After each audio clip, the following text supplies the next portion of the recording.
এমন সময় প্রভু রামচন্দ্রের ওই রাজসভায় অগস্ত্য মুনি এসে উপস্থিত হন। প্রভু আমার মণিকে দেখে বসার আসন দিয়ে যেই না প্রণাম করতে গেলেন, মণি বললেন দাঁড়াও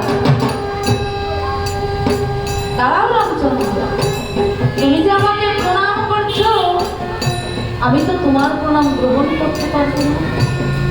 মণি ঠাকুর, আমি কি এমন অপরাধ করেছি মণি ঠাকুর যে আমার প্রণাম আপনি